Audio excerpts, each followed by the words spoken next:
So the first time we walked in 2007, the number of pilgrims walking was just a fraction of what it is Oh, these yeah. days.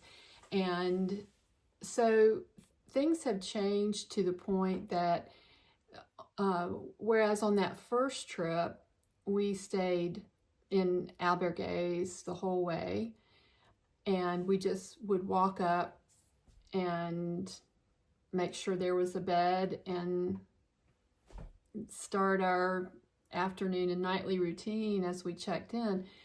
But you might not want to be that spontaneous anymore, just depending on your adventure level. What we realize works for us now, and you don't have to do it this way, but what works for us now is we determine, on an afternoon after we've checked into wherever we're going to be, we get our maps out and we look at what's ahead and how far we think we can walk each day.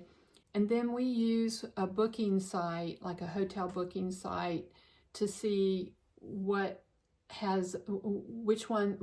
places have availability on the next 2 or 3 nights. And we don't typically go further ahead than just 2 or 3 nights booked at a time. But we do go ahead and book a room or a bed depending on what's available, because not every town will have every type of accommodation. And so you have to just be super flexible, or you have to be ready to look like we do on a booking site and see what might be ahead. So for us in the afternoon, we typically know, oh, we've got a reservation at such and such place in such and such town. And so we know that that's our destination. And we've made that arrangement based on how far we know we can walk in a day, and do that day after day. So we've got a specific goal of what town we're going for that reason.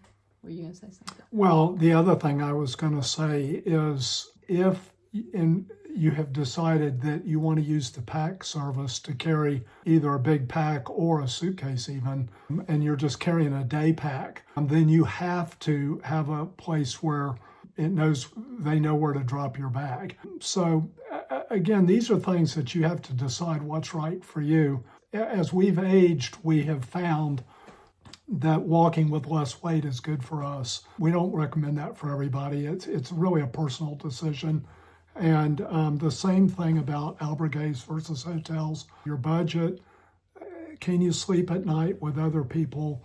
Just all those kinds of things. So again, there really are a lot of nice accommodations. They're not terribly expensive, and you'll be able to figure it out as you go. I will say that if you decide, like we do, that you are going to have something transported by the transport pack people, and there's several different companies that do that now, and depending on what region of Spain you're in, it might be a different company. But if you do decide to use that, albergues will not accept transported suitcases or backpacks, because that's a kind of a new ruling, maybe within the last 1.5 or 2 years. So if you are planning to use a transport service like that, you will need to be staying in a hotel of some description, because the other thing is, typically Airbnbs are, the way the Airbnb works is that you typically have to go get the key. Anyway, it's locked up, so a transport service cannot leave your bag securely if they're transporting it. They can't leave it at an Airbnb apartment or room.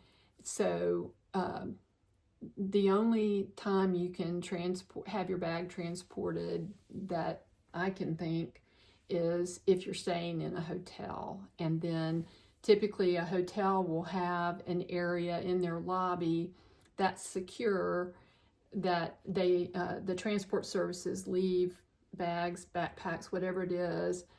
They've been instructed that day to go there. And then when you arrive, you check in and say, I have a bag or a suitcase, whatever it is, and they point you to the array of transported bags, and you find yours. So anyway, those are just some of the routines when you get to your check-in for the afternoon.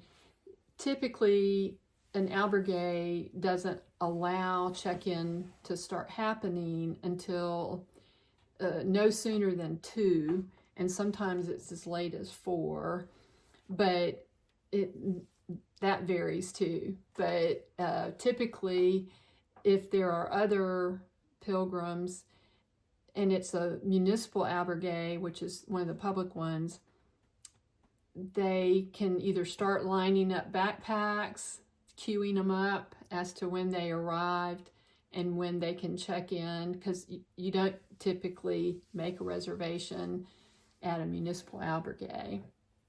You just show up, and it's first come, first serve for the beds. So those are just some ideas to think about as you're starting to plan what your Camino might be. Thanks everybody for watching. And if you have extra tips about how you find a bed or a room on a busy Camino, please put that in the comment. And if you have more questions about anything we covered in this video, ask those in the comments too. Buen Camino.